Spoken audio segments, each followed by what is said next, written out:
Hello, everyone. Welcome back. I think that you're going to be able to hear me. I'm at the lake, as you can see. On vacation. Still been doing some writing and posting some stuff. I'll put some links if you haven't been able to catch any of that. But I've been trying to think a lot about communication. Maybe you've seen that I've been kind of working on a series about like just principles of productive discourse. And I was talking to someone today, and they were just asking like how, what do you do whenever it seems like there's so many people that are make it impossible to have a conversation about stuff, right? Like there's all this talk right now of we need to have these conversations, or it's time for this conversation, or let's have the hard conversations, and all this other people don't want to have conversations, all these other things. And he was like, man, it just seems like conversation is really difficult. And, my thought was, well, I don't think there's a lot of people that are super interested in having conversations right now. I don't think that is necessarily the goal for some folks. Obviously not. That doesn't describe everyone, but I think that there are a lot of people that don't even know what their goal is. They're just kind of reacting to things, which is not a recipe for any type of productive relationship or productive discourse. So I looked up the definition of conversation, and it's a talk, especially an informal one, between two or more people in which news or ideas is exchanged. So a conversation is where people get together and they exchange thoughts, they exchange ideas, or they might just exchange, informal kind of whatever, that's what, kind of making conversation is, right? You're just saying nothing, but you're just kind of passing the time. But either way, it's a reciprocal arrangement. And as I was talking to this person earlier today, I was just kind of reflecting on why I think so many people aren't interested in having conversations in the first place. And my thought was, well, why does a person have a conversation? Like, what's the incentive to talk to someone in a meaningful way? Not just making conversation, but in a meaningful way. Well, usually it's because you care about the person. Usually it's because you're interested in what they have to say. Like if it's just a one-sided thing and you're just talking at them, that's not a conversation. That is maybe proselytizing, like trying to convert someone to a belief system. That is just badgering someone with information, that's preaching at someone or whatever. But that's not a conversation. And so I think that we've lost even any understanding of trying to figure out what our goals are when we talk to people. But I think we've also lost the idea that, it's important to listen to people. It's important to foster unity. It's important to hear other people out in situations. And it's important to have conversations. And so what I did was I got online. I was thinking about how... So here's my thought process. Can you tell I didn't go through my notes at all for this? What's new? But my thought process was, well, what are the situations where we do think about those things ahead of time? And I started thinking about premarital counseling. So whenever my wife and I, before we got married, we went through premarital counseling, and a lot of that was developing certain skills so that we were ready when situations arose. And a huge portion of that is dedicated to communication, to problem solving, to conflict management and conflict resolution, and all these other things. So you're developing a set of standards for yourself, and a set of kind of mental checklist for what am I doing whenever I'm in this situation. You kind of fall back on. It's something that you have in your toolbox whenever those conflicts arise, so that you're ready to go for it. And oftentimes the reason why conflict does not go well is whenever you don't use those skills, whenever you're not cognizant in the moment. It's when you're just reacting. There are times where I might do something completely unintentionally, but I'll still do it because I'm a moron, and my wife will get upset or she'll be hurt, and it's totally justified. And I don't know that I did it because, like I said, I'm stupid. And then she might react to that in a way where I feel completely blindsided. And so then now I'm reacting. And we're just reacting back and forth, and we're not leaning on any type of goals or standards or processes for interacting with each other to resolve the conflict. We're just reacting.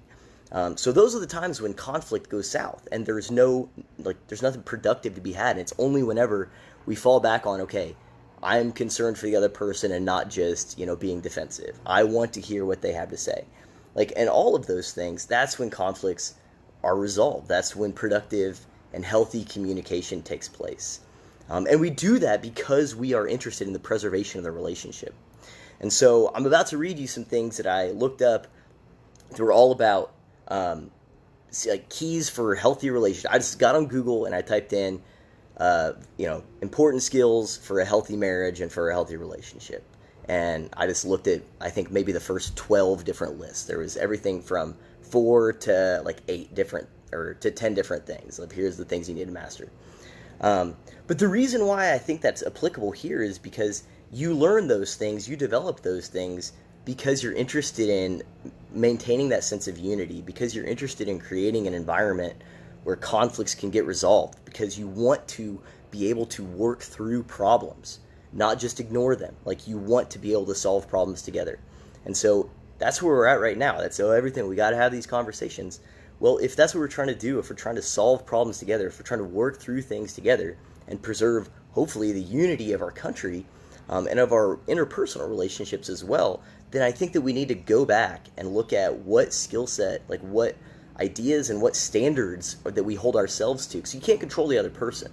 But what standards am I holding myself to that I bring to that interaction in order to hopefully have a productive outcome? So I'll link this in the description here. But this is from a couple different just websites about healthy marriages, healthy relationships, and some of the things they mentioned. And so I'm going to read it from here, and then we're going to talk about it. Now, first off, one of the things they said was skills for a successful relationship. Like, as I went through all of these different lists, you could distill a lot of them down to communication, emotional regulation, conflict resolution, positivity, forgiveness, focusing, and listening. Those are a few of the things that they said are super vital for a relationship. There's other things, like having, common desires or financial management, all this other stuff. But for our purposes here, in terms of just communication and knowing what we're trying to do in those situations, like, those are some of the more important ones. But here's some of the things I got from these different websites, and again, I'll link it here, that I thought is so take what I'm about to say and filter that through the lens of how we see people interacting with each other, especially online, but not just online, whether it's in the media or in politics or wherever. Take what I'm about to read here and filter that through your lens of, how does that gel with how people are communicating right now? And, including yourself. I was thinking about this for myself too, okay? This is all of us. We all have work to do here. So one of the things for conflict resolution, talking tactfully, especially when the issue is something that distresses you, and listening in a way that sustains cooperation are keys to conflict resolution and essential to any relationship. Talking in a way that's complaining, critical, or otherwise hurtful will get you in serious trouble. Dismissing what your partner says, negating what you hear with but or ignoring instead of digesting what you hear are all sure to cause extreme relational woes.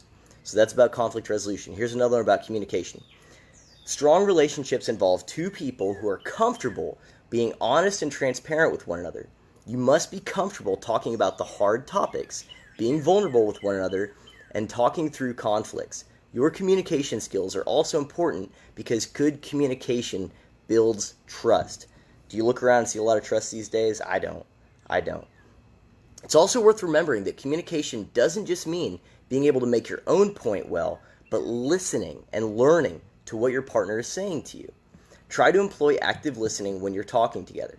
Don't just wait for your turn to speak, but really listen to what they're saying. Repeat what they're saying back to them and ask them to clarify things. Don't always assume you know what they mean immediately. One note on that, repeating things back to them. Peter Boghossian and James Lindsay write in How to Have Impossible Conversations that whenever you're trying to clarify and understand who you're talking to, understand their position, your goal should be to articulate it back to them in a way that they go, yes, that's right. That's how well you should be familiar with what they're saying based on your active listening. So if you don't go, so what you're saying, is this, this is what I'm hearing, is this correct? And they don't say, yes, that's exactly right, then you don't understand what they've said, and you need to work through that to make sure you even know what you're responding to. Because if you don't know what they said to you, how can you think that what your response is going to be even remotely accurate because you're responding to something they didn't say. Here's another one, empathy. Sometimes arguments reach a stalemate because neither party is willing to listen to what the other is saying. But listening to one another and trying to understand how each other is feeling doesn't mean changing your own ideas or even necessarily admitting you're wrong. It just means showing your partner that you care about how they're feeling and that you're willing to make the effort to meet in the middle if necessary. Even if you've known your partner a long time, try to step into their shoes and recognize that they may see things differently than you. So empathy, having empathy, trying to understand what they're saying. It's not the same as agreeing. It's not the same as conceding or anything like that. It's just, I want to hear what you have to say. I care enough about you that I want to listen. I want to understand your perspective. It's not the same as agreeing. Here's one I really liked that was from the marriage.com website. It said, seek explanations. Another communication skill for couples to practice, so again, this isn't just couples, another communication skill we should all practice, is asking fact-finding questions or seeking explanations. This skill enables people to understand each other better rather than making assumptions. You are both responsible for the control of the discussion.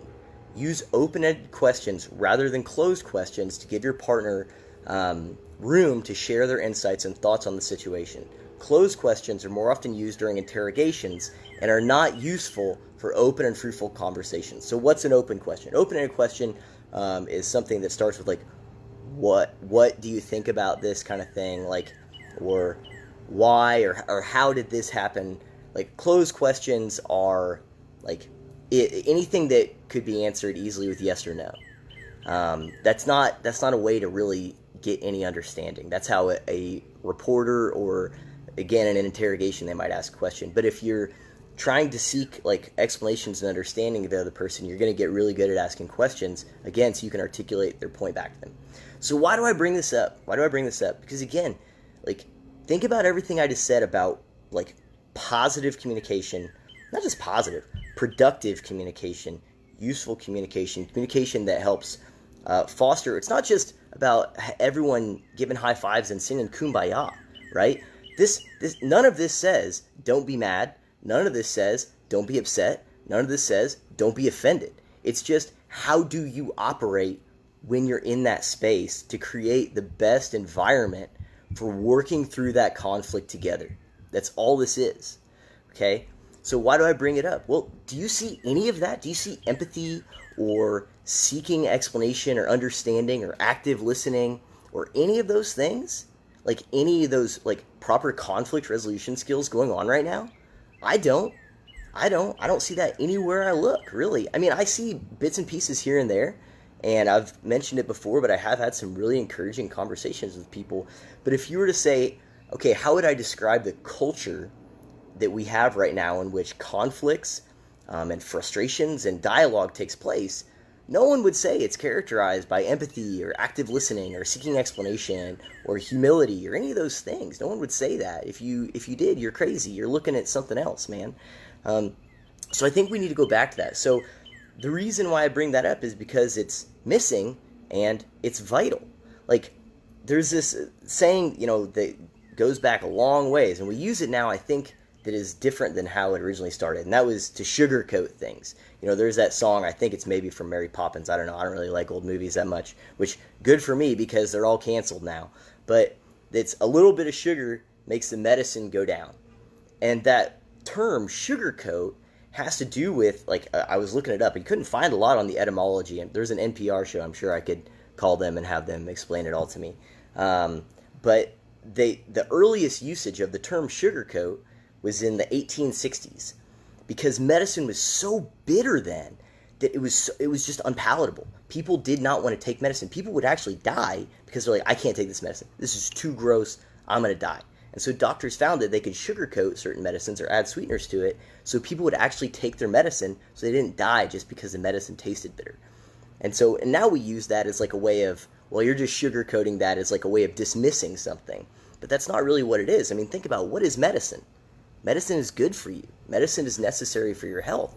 And so doctors would sugarcoat medicine because they knew this person needs to take it and they're going to die without it. In other words, I care about them, so I am going to sugarcoat this.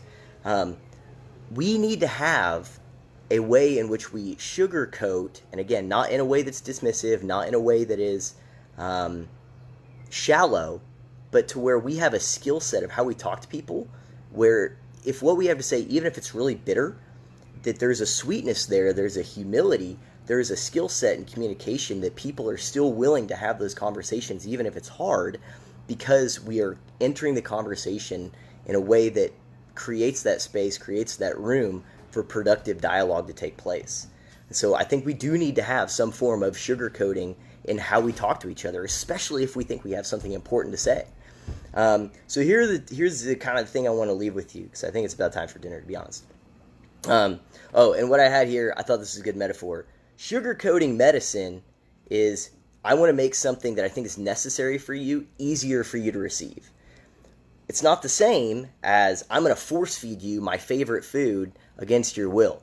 Like, we need to, if we have something we think is important for the other person, we care about them, then we want to make it as easy as possible for them to receive it. And that includes, it's especially on what type of environment we create and how we talk to people. And that's going to go into what I'm about to talk about, which is having goals in the conversation. But if you're just trying to just spew crap at someone and you don't really care about whether they hear it or not, whether they receive it or not, then you're not going to worry about any of that. That's just force feeding them your favorite food and saying, you're going to eat this, you're going to listen. Like, no. If we think we have something to say and we really care about the situation, we care about the person, then we need to think about our strategy for how we communicate that. So the two things that I have here that I just want to encourage you guys with is, one, is to know your goals in a conversation. Like, know your goals when you are engaging online. Like, if you're responding to something, if you are tweeting out, or if you're sharing something, or if you're talking to someone in a conversation, like, know what your goals are. So go back to the example I gave of, when I'm in those situations, and if I just react to my wife, that's not me having a goal. That's just me reacting. And whenever people are just reacting back and forth, nothing productive happens. Very rarely. Very rarely. So know what your goals are. Is your goal to change their mind? Is your goal to feel good about yourself? Is your goal to have an exchange of ideas, to actually have that conversation, which is reciprocal, right? You talk, I listen, I talk, you listen. We reciprocate respect, we reciprocate ideas. But what's your goal? If you don't know what your goal is, then you should probably at least stop and ask yourself, what is my goal here? Or am I just reacting? Like, how does it work out for you in your relationships if you're just reacting? Probably not very well. Whenever I'm just reacting, that's when I say the dumbest things ever. So know what your goals are. And the other thing, and I think is important, and maybe more important, is have a set of standards that you're going to hold yourself to whenever you're in, like, these types of conversations, whenever you're in maybe tensions or conflicts or even disagreements. We'll talk about exactly what a disagreement is here in a second. But, like, have a set of standards that you're going to hold yourself to. Like, the reason why we have these things, these skill sets that we develop, like in premarital counseling, is I'm going to have a set of standards that I'm going to hold myself to. So, okay, am I actually listening? Am I actually expressing empathy? Am I actually seeking to understand this person who's hurt or upset or mad? Like, am I doing those things? You have to have a set of standards you hold yourself to. You can't do anything about the other person. You cannot. You can't. We can't control the other person. You can only control yourself and do everything you can to try and make the way you handle it as easy as possible for them to work through that problem with you and to listen to you. And maybe follow the lead. And maybe they don't. Maybe you do everything you possibly can and they never reciprocate that. But at least you can say, hey, look, I tried. And it might not work in that situation, but it might work in the other situations. And it'll probably work more often than you think. But either way, you have to have a set of standards that you're holding yourself to and a goal of what you're trying to achieve in conversations, especially with online stuff. Like, it is really easy to just react to everything. And, like, I'm guilty of it. It's all over the place. And I think that we need to go back to having a set of standards and knowing what we're trying to do whenever we engage in these things. And the last thing I'll say is, like, you might not be in a conversation. You might be in a disagreement. So a disagreement is to have or express a different opinion. It does not, you don't have to express that opinion. Okay, so you might be in a situation where you're talking to someone and you're like, I don't agree with what you're saying at all.